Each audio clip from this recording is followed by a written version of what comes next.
Hello, everybody, and welcome to the Halfie Project podcast.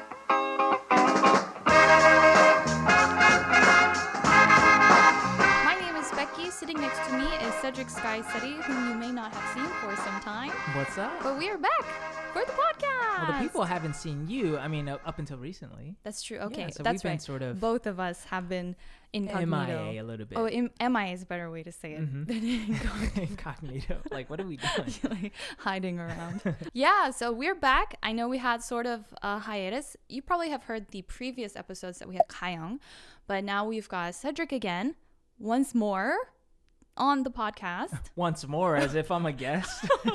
But we had a very busy, monstrously, heinously busy past 2 months. Yeah. So finally things are kind of winding down a little bit, but we are always keeping the Halfie Project, the podcast, you in mind, and we are always waiting, anticipating for that day where we can come back to the studio and record another episode together. Yeah, and that day is today. That day has come, and that is today. Today, we are going to talk about a school here in Korea, and it is an international school of some sorts, but it's not quite what you would initially think as international school, because if you have the term international school in Korea, it carries a sort of nuance behind it.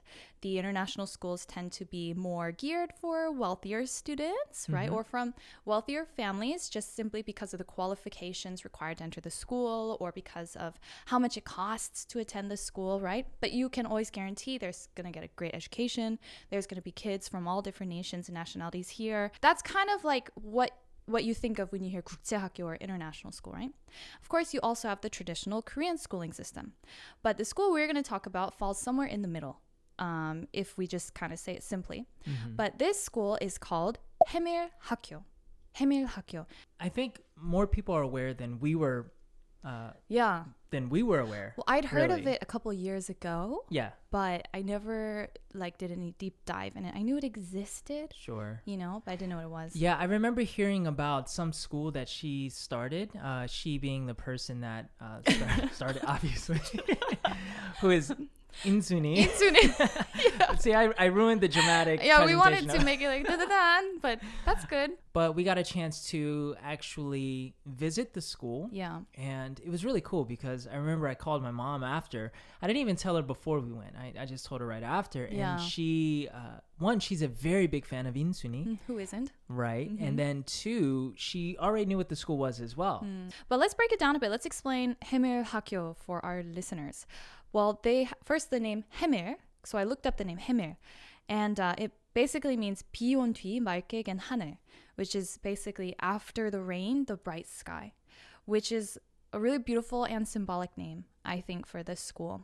But Haemil Hakyo was started, I found in 2013. It hasn't been so long, and it was founded by the singer Insooni, who happens to be half Korean and half black.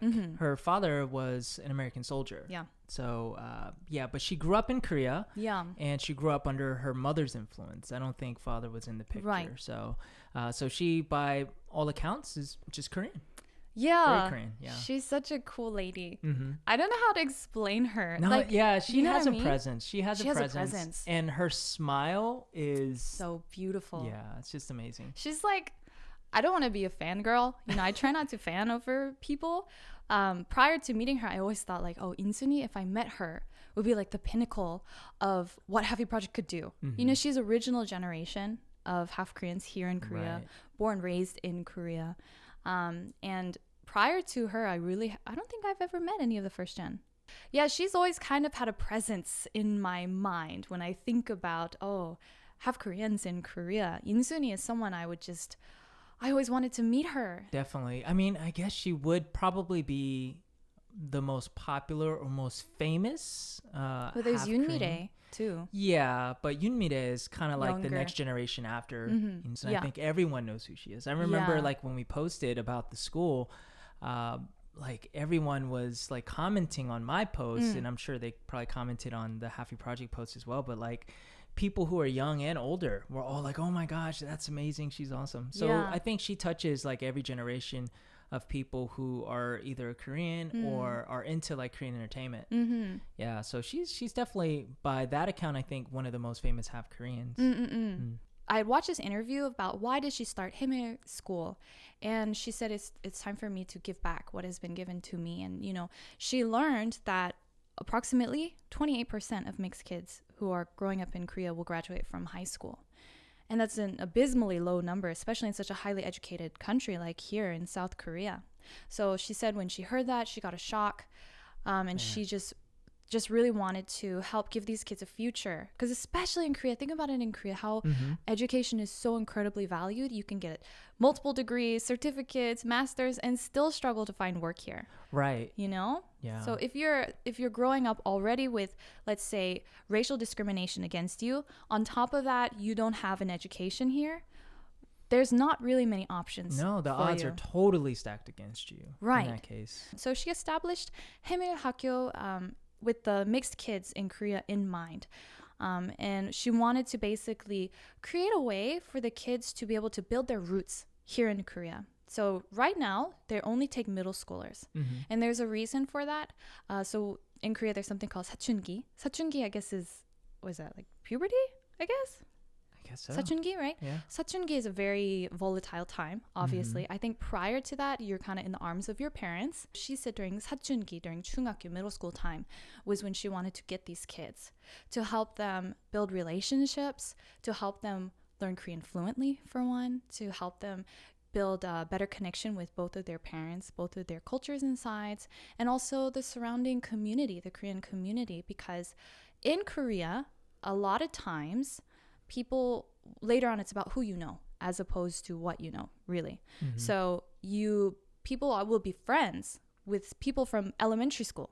You'll be friends with those same people from elementary or middle school for the rest of your life, and really can rely on them because those relationships go deep. In Korea, we have I don't know if you've heard about this, but there's a number of questions you can ask in order to create familiarity. Right? So for example, age. Right. Age is one thing. Oh, what age are you? Oh, you're also the same age. Oh, 동갑이네. 그러면 친구하자. Like, we can be friends. Right. That's a way to create familiarity. Another thing is, oh, what your last name is. Oh, Kim. I'm also Kim. Oh, in that case, what Kim background are you? Like, you can ask her those things. Oh, 그러면 우리는 가족이네. Like, oh, we might be family then. That's another way to create familiarity. 고향, where your hometown from. And so all of these things are like establishing markers of creating intimacy, familiarity, being part of the 우리, being part of the whole.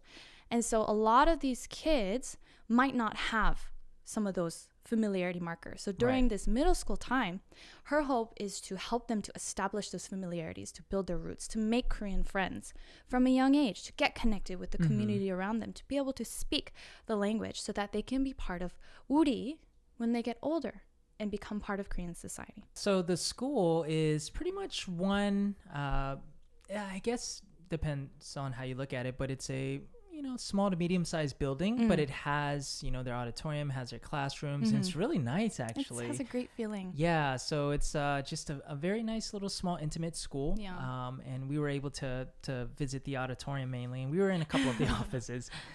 So they actually made it technologically up to date, and so that was really cool.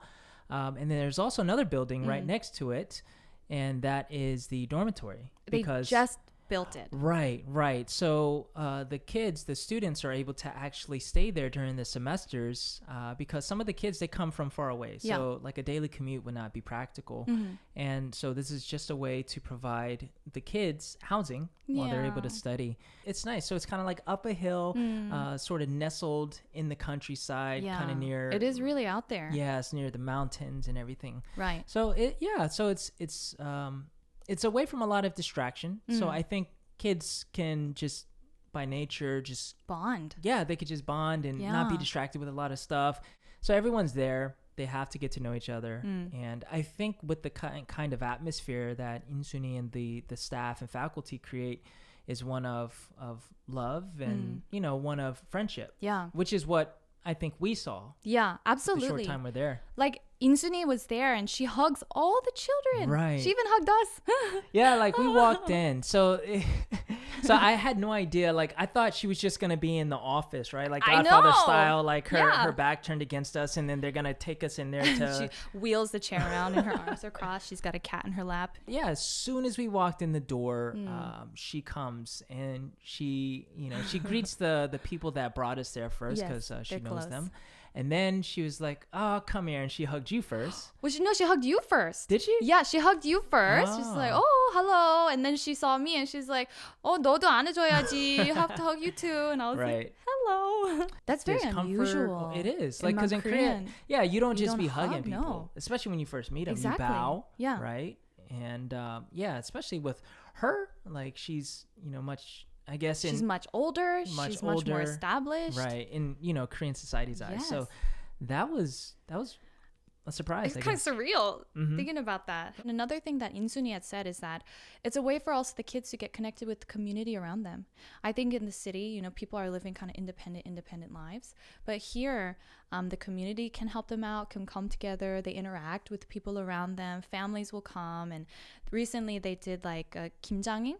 They did 김장, making kimchi, which is a really communal event. So she said like the moms would come and the people nearby came together, and staff and teachers and students, and they all made 김장 together and even gave us a big box. So we have a huge box of kimchi right now in our house, so we gotta figure out how to eat all that. But that's what the students made.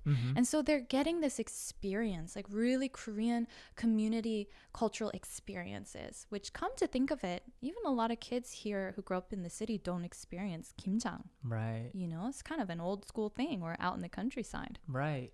Yeah. Yeah, it's more of a neighborhood thing. But when you're living in apartments here, you don't really have, that neighborhood feeling. Right. 그거 없지. I don't know all the exact details, but it started initially at this small hanok. Only like 4 or 5 students working there or learning there and sleeping there. And then it grew, and they had a separate warehouse where the boys would sleep, for example. And then as it grew more and more, they had to find, a bigger place for the students to stay. And so finally they found their current location, which used to be an old school. And so Insooni apparently bought out the land, they tore it down and rebuilt this new school. And now I think they've got like 60 students. But ever since they've established, the school has only grown bigger and bigger and bigger, which I think is a really a sign that they're doing something right. And 2, as the news gets out that this school exists, more and more of these kids are going to come out of the woodwork. It's split by language level, not by grades. Right, which is interesting. And I still don't understand how that works. Yeah, I'm not in sure. the transition between elementary and middle. But obviously they have their plan and how to get the kids prepared for high school. But yeah, I mean, the thing is, some of the kids, not everyone, not all the students are half Korean there, but most of them are. And they have different Korean language ability. Like some of them grew up in Korea, but others, they've only been in Korea for a couple of years. Or even less time. Right. Yeah. So, their Korean may not be as strong. Let's talk a little bit about us actually visiting the school. This girl was so nervous. You were... Well, because you weren't expected to be the main speaker. That's true. why. That's true. And I didn't have to speak in Korean either. Yeah. So no. I mean, in all fairness, I understand why you were nervous, and I would be too. But I think for me, I was more excited, and I was just like, you know what? I just want to meet her, and I want to meet the kids. And so I had no idea what to expect. Also, we didn't know if Insooni was going to be there or not. Right. A couple of days prior, he says she's not going to be there. Then the day of, when we're driving there, he says she is going to be there. And so my panic is slowly heightening. Then we get to the school, Insooni is there, and then head of school sits and talks to us, and then the professor is sharing these 2 wonderful individuals are going to be encouragement to you and inspire the students. And it was kind of built up suddenly. And then the head of school is like, okay, all the kids are waiting in the auditorium. Let's go. They're waiting for you. We'll give you 1 hour. And at that moment, I think I grabbed your hand. Yeah. And I was like, what do I say? 1 hour, what do I say? You're like, well, just talk about the Halfie Project. You were so chill. No, I knew that within both of us, we had more than enough to be able to share and to inspire the kids, hopefully. I think the biggest challenge would be just the translating, because I'm not at a level where I could just present in Korean. So Of course, I needed to rely on you. But in the end, that worked out really well. The fact that you were speaking in English. Yeah, because in retrospect. Yeah, because some of the kids actually preferred English over Korean. They were more comfortable with that. So I should have asked that at the beginning. Yeah, I kept thinking hindsight. about that. Yeah. But no, it went very well. So like we walked in, and then there's this big group of kids. They're all just sitting there staring at us. Yeah, if you go to the Halfie Project Instagram Yeah. and you see the picture with the kids, Yeah. that's how it looked when we walked in. Right. They're all sitting there like perching a bunch of birds. They had just the two staring down at stools us. there. They had the mic for Microphone. us. I was like, okay, let's And, go. head of school, Insooni and the professor were like, oh, we'll just sit in the back, just listen a little bit. And they come in and sit right in the very front. Insooni staring up at me. We didn't know how responsive the students would be. But when we got the first question and then the second question, we were kind of like, oh, okay. They were like, 혹시 두 분이 어느 사이세요? Like, what is your relationship? And we were like, we're engaged. And then that opened the box. I was actually surprised at the depth the conversation went. Oh yeah, no. After those first two questions, Yeah. like the third question came, and I was like, okay, wow, we're hitting something. And then so they asked some really good questions. Yeah. Some very personal. Yeah. So we were able to just share our perspective. It was really good. It was actually a really good time once I got over my initial panic. And then halfway through is when I realized, you know what? Some of these kids don't speak Korean. Because I was speaking everything in Korean. And then one kid asks us in English, when you first came to Korea, what was the hardest thing? The feeling was that kid is genuinely wanting to know because that kid has also just come to Korea and now will be moving forward in his life here in Korea. And what was hard for us? How did we overcome it? Was more the feeling I had out of his question. So it was a very peculiar, instance. So their questions ranged from who first confessed to the other to when someone is discriminatory against you, what is your first feeling? Yeah. Which, not that any Korean student would ever ask me that. Only someone who has experienced that would ask that question, and it was just like, it was a very powerful moment, I think. Right. And I feel like a lot of the students, or hopefully all of them, they were able to relate. And we were probably one of the first, if not the first, representations of them in adult form that came and presented to them outside of Insooni, of course. And I think that meant a lot to them. I think so too. And I think the way that we could tell is after the presentation was done, like they all came up to us and they were just, they were adorable, of course. And they just kept asking us more questions and they kept like wanting to basically shout out where they're from. That was so moving. I'm kind of like 울컥해 thinking about it because the school is doing something right for sure to show like this is something to be proud of, not something to hide, and also wanting to share it with us because they knew we'd understand, and it created like a kind of bond or like a connection, which was just so cool to see that. So there were kids that had Chinese parentage, Russian parentage, of course, Malay. Japanese, there was one girl, Korean Japanese. Philippines, Vietnamese. And of course with varying levels of language fluency. And so that's when I realized, actually this was very perfect having English and Korean, because some kids might be able to grasp one better than the other, or having both languages simultaneously can help for people who don't speak either language fluently. So yeah, that was really, really, really interesting to see. Yeah, I mean, I think, I don't know what the percentages are, but, there are, a portion of them who come from these migrant marriages where there, might be the migrant bride marrying a Korean, just a Korean man, a lot of times older Korean men. And we covered this in a previous episode. Yeah, in a previous episode. So definitely go back if you're curious to learn more about that, if you haven't listened to it. Yeah. And so these marriages comes with challenges, obviously, of maybe language, differences or language struggles between the husband and wife, because say, for example, if the Korean husband married someone from Vietnam who just grew up there, and brought them to Korea, a lot of times they can't really communicate to each other. And that's a big problem. So that creates a lot of tension in the house.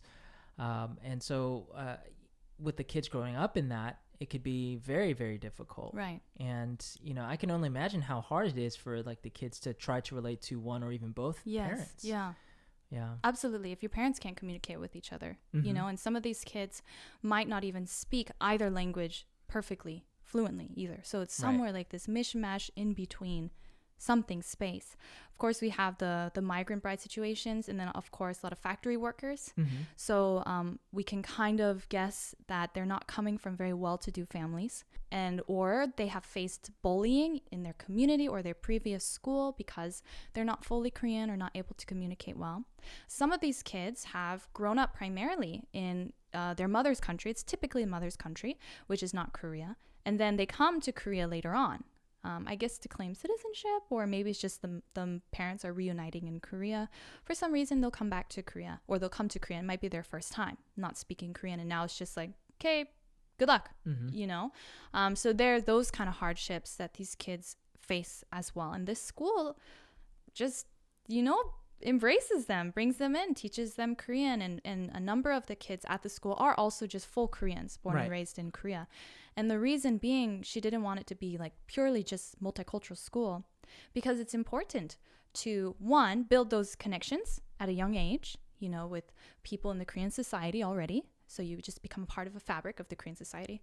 And two, having those Korean students there interacting at such a young age with other mixed kids, it helps to eliminate those biases that can be easily ingrained in you if you're growing only in a 100% Korean society. So I also feel like not only is this beneficial for the multicultural kids who are growing up in this school, but for the Korean students who are attending here, to help be part of the next generation that will break down these biases against mixed kids in multicultural families. Running this kind of school is not easy, and there are a number of reasons for that. Yeah, I mean, a couple right off the bat, they do need some good role models, right? So like we mentioned, Becky and I were probably one of the few, you know, if there are anyone else besides us who kind of represented them, that they could relate to, look up to. So they need more of that, because obviously in Korea there aren't too many people like us, especially in influential positions, or in a position to be able to speak to, teach, or to inspire. Meet them personally. So that's one thing that obviously that they need. And I think, you know, the teachers, they do a phenomenal job, and I'm sure they, you know, they show them a lot of love and care. But it's something different when there's someone that looks like you or has gone through a lot of the same experiences when they're in your life. So I think role models is something that they need.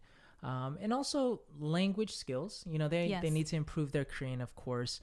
But at the same time, they should also, something that the school encourages is to also gain fluency in the other language that's spoken in their home as well. Because this happens especially to kids, like in our case, grow up outside of Korea. One of the languages is kind of pushed down. And so you don't grow up learning it. And consequently, you cannot have the same kind of bond oftentimes with the parent who does not speak the father's language fluently, right?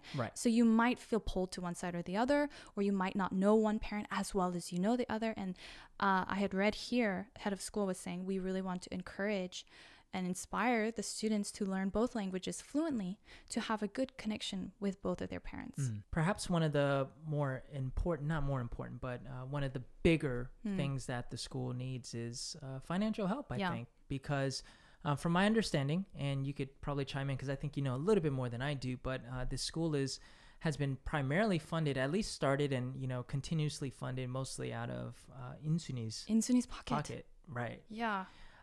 So, you know, I'm sure she would, you know, appreciate some sort of help, and probably more so from Korea, like the government eventually. But, you know, up until now, she's been coming out of pocket a lot. You know, they'll have sponsors and they'll have people that'll come and help. But I think she sort of carried most of that burden. Yeah. And I'd like to point out, because we didn't say this before, this school is free. So these students come for free education and free boarding. Can you believe that? Yeah, that's insane. Yeah. So because originally they tried to, you know, have a cost to come, because it's hard to run a school for free like that, especially about teachers and staff and pay and all of that. And so they had a small fee initially, but some of the students just couldn't afford it. And there were many difficulties. And if that fee was in place, it was a huge stumbling block for getting these kids to have education. So she just did away with it entirely. Yeah, so that is definitely something that I think they've been trying to get, funding from, the education office or from the government. And I don't know where they are with that, but all I know is they haven't received the funding that I feel like they deserve. Totally. Yeah. So they're probably still in the works with that. But as of right now, it's mostly Insooni and whatever outside help she gets, So that is something that would go a long way if they could get some sort of consistent funding or gifts to the school. Yes. I would imagine, yeah. It's interesting that it's not considered a public school yet by the government because still it feels so niche, right? Oh, it's for the mixed kids. Schools to help the mixed kids survive if they can't afford to go to international school. And nobody's really saying like international school is still considered private, right? Those are private schools, right? I would imagine so. They're definitely not public schools. Right, so they're not funded by the Korean government. And then you have the Korean public schools. But Himear Hakyo is an interesting space. It is filling a gap. This overlooked group of kids, this overlooked part of society, which is now innately part of the Korean fabric of society. It is now woven into Korean society, whether people openly acknowledge it or see it. It's there, these mixed kids, these multicultural families, and they are part of Korea's economic growth significantly.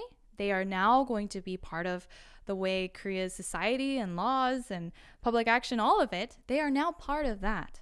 And so they should also be getting this care from the government. Yeah. As Korean citizens. This public school, for me, I look at Haemil Hakyo and I just see, wow, that is the future of Korean's public schools. Having mixed kids and Korean kids, full Korean kids, attending school together from a young age. Right. Right? I mean, it's not like a little summer camp or a little camp that these kids go to. It's a legitimate school, and they're trying to position these kids to be prepared to enter into the normal public high school setting. So, it would be nice, and it would be right, in my opinion, in our opinion, for the government to support that. They should. Yes. I think it's their rightful duty. To if they're going to support all the other public schools with these Korean kids, why not this one? Yeah. Because the ultimate mission and the goal is the same. You know, the approach to it is a little different because of the needs of the kids, obviously, but the end goal is the same. Yeah. So that would be something that hopefully in the future they could secure. Yes. But as of right now, they don't have it. Out where they're located as well, out in the countryside, they had said the school is one of I think third or fourth biggest middle school in the countryside already. At the end of the year, they have the amount of funding that's available for public schooling, and they know there's a lot of money left. Yet, Haemil Hakyo is not allowed to touch it or use it in any way. So they are still separated in some sense, but I think Insooni is, obviously she's doing a really generous thing, but I also think she's on the right side of history here and how Korean society is going to move forward. Her intent, when I read her interviews and articles, and the school, of course, the intent is not to separate. The intent is never to separate these mixed kids from Korean society. In fact, this is the opposite. It's just creating that safe space to deal with extra issues that maybe mixed kids might have growing up in Korean society, eliminate the struggles of discrimination so that they're on a fair playing field, so that they can move forward in the next step as they get older to be part of Korean society and feel comfortable there. And that's key when Insooni talks about Korean military and talking to these kids. Are you going to go to military or not? You need to think about that. If you're going to grow up in Korean society, if you're going to get a job here, if you're going to be a Korean male here in Korea, accepted as Korean male, you should go to military. Really think about it. And that was one question that came up too. Yeah, it did come up. And so those kind kids of are thinking about it. Important topics, they are thinking about it, and it's in a different way, than somebody who might be full Korean has to think about. So she's just creating that safe space. And it was really a big honor for us to come and talk to those kids, as distracted and weird as my presentation may have been. I hope in the end it was something good for them. It was great. Yeah. But Haemil Hakyo, I'm sure we are going to be talking about it more in the future. We actually just kind of want to put a bug in your ear for our listeners, because we know we have listeners from all over the world. And you yourself might have heard, oh, this kid is Korean and Vietnamese. I'm Korean and Vietnamese. Oh, this kid is Korean and Malay. I'm Korean and Malay. And some of those children may never have met somebody who is also Korean Malay like them. And so we also read out your messages to the students. That's right. That was really cool. So thank you so much for writing in all those messages for the kids, whether they fully understood it or not. You know, I know it touched some of them very much to know that there are people out there who are also mixed Korean or maybe just invested in what's happening here, showing such love and care to these kids and words of encouragement. Also, I know some of you guys are interested in how to help this school. At the moment, it's still very early for us. We just met them, and you know, we would have to talk with the head of school. We'd have to talk with Insooni and the professor to kind of figure out, okay, what would be something possible. But I feel like with you, our listeners, you, our viewers, you who are part of this community and have a share in this, have your own foot in this, who care about this, that's always the first step. I have to wonder if we here at Halfie Project do carry some kind of strength that we may be able to use in some positive way to these kids. So if you're out there thinking about it, you know, you can always let us know. We are also kind of cooking up ideas at the moment. And if you know anyone about financial sponsorship, of course, that's a big call out there. But who knows? Who knows who's listening? We've kind of run into our share of miraculous meetings with people.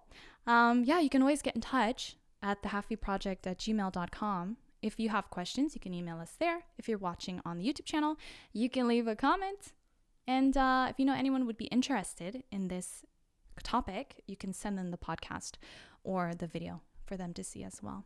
Most of the information on Himear Hakyo, almost all the information is in Korean. So we hope through this English speaking episode, we would be able to share the news a little bit more. Yeah. Very good. Like it. Since you said you like it, I guess it's time for listener mail. Listener mail. So this is, oh, I know, it has been ages. This is just a really short one. Okay. And this is from somebody who has been listening to our podcast, following us. And basically she said, "Hey Becky, I love your podcast and this Instagram account. I, and I'm sure many other followers, would love to make a contribution to support the Haemil School. So please do keep us posted on any way we can help." That was weird. Any way we can help. We can help. Financially or otherwise. Thank you for the work that you're doing. Thank you for that message, short and sweet. And I mean, that kind of like, what's the word? Bolsters our whole episode. Yeah, pretty much, I mean, right? It shows the support of people. Yeah. And, you know, this community is willing to come together and help and support. Yes, so in response to this message, of course, we're going to keep you posted. And as doors open, as we figure out what's possible, as we pave the way forward, we will be sure to bring you along on the ride and see maybe if there's something that you'd like to do as well. If you want to get in touch, you can email us at thehalfieproject@gmail.com. Make sure you like, share, subscribe anywhere you listen to your podcasts. And we'll see you guys next time. We are the Halfie Project.